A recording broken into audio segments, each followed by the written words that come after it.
So, Spider-Man 4 is in pre-production, and it's potentially looking like it's going to be another multiversal event film like No Way Home. We're having rumors of Null being the main villain, Venom crossing over for a team-up, Toby and Andrew coming back, and it being a huge setup for Avengers Secret Wars and dealing with the aftermath of Avengers Doomsday. Now, some of you may be jumping up and down for that news, which I totally understand and respect, but for me, I kinda don't really like it. But why? Well, let's get into it. And real quick, if you guys enjoyed today's video, please remember to leave a like and subscribe and follow my social media. And before I get into everything, as a disclaimer, every report discussed in this video is just a rumor, but they do come from some very reliable scoopers. Nonetheless, let's choose to take it seriously for the sake of this video. The first one is the main villain. Null from Venom The Last Dance is expected to be the main antagonist with a Venom crossover / team up. Null is essentially the god of symbiotes and operates in more of the cosmic side of Marvel. Admittedly, I don't know much about this villain, but the idea of having a villain from the Tom Hardy Sony Venom movies transferring over to this movie and being a cosmic story fighting symbiotes is not something I had in mind. The next rumor is that Andrew Garfield and Tobey Maguire are considered to return. I felt like their return in No Way Home was so special because it felt like something that could never happen.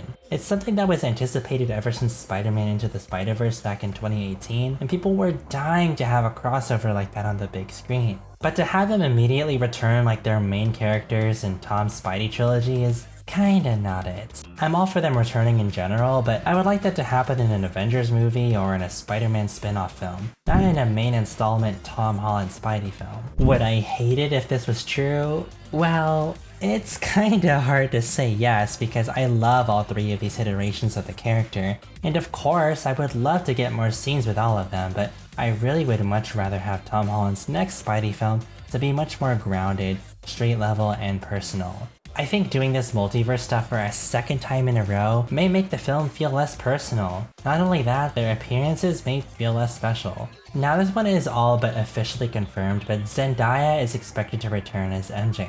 This one is only slightly disappointing because I wanted a full Spider-Man movie without MJ, so we can really feel that isolation, loneliness, and loss from Peter. Yeah, I prefer my Peter lonely, broke with a side of depression. What of it? But with her returning right away, I feel that we won't get the same effect, or at least it won't be as impactful. I especially don't want her to remember Peter right away. Save that for the last act of the film or for Spider-Man 5. Same thing goes for Ned if he appears. I would rather he simply exist in his own bubble and not remember Peter. Let him fulfill his own destiny outside of Peter. That man is destined for greatness. Lastly, this will apparently take place after Avengers Doomsday, so that movie might have a direct effect on this film, which is why it won't be as grounded. Not only that, it'll also be a setup for Avengers Secret Wars. I understand why Marvel feels the need to do this because Spider-Man is such a major tentpole film franchise, and it takes place between two Avengers movies. So having a Spider-Man film that ties directly into both of those makes sense for this context, and having him go from whatever happens in Doomsday to a standard, college-grounded Peter Parker story maybe wouldn't make a ton of tonal sense. While their reasoning makes sense, it does make me realize the big downside of a shared universe. Now let's get into what I want out of the film personally.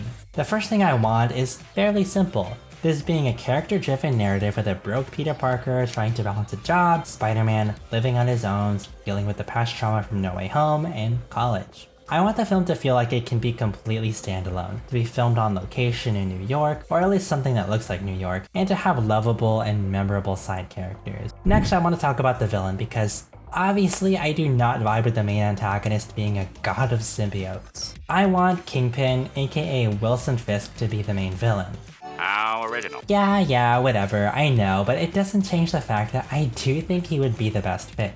They're already setting it up so well with Fisk running for mayor, and rumors of him banning vigilantes, so that would obviously tie directly into a Spider-Man film. And yeah, if we're gonna have Kingpin, I think we need to have Daredevil in there as well. I don't think Daredevil should be a major character that it would feel like they're sharing the movie though, which is a little painful to say given how much I love Daredevil, and I don't want other characters stealing the limelight from Peter. I'd want Daredevil to have similar screen time that Iron Man had in Homecoming. Having other vigilante characters appearing would be cool, like Punisher, but I would only want them in a very limited capacity, to be honest. And real quick, since I do want MJ to be a lesser focus in this film, I do like the idea of introducing Black Cat into the story to serve as a little bit of of a dangerous love interest for Peter. Because obviously that will never go anywhere, and since Peter isn't with MJ right now, I think this would be the perfect time to introduce her. Next is I want this to be very New York centric. I want the city to feel alive and that it's its own character, like in the Raimi and Webb films. I feel like we had a few moments like that in Homecoming with someone like Mr. Delmar who ran the sandwich shop, or even this guy was very memorable. Okay, Spider-Man! Don't flip!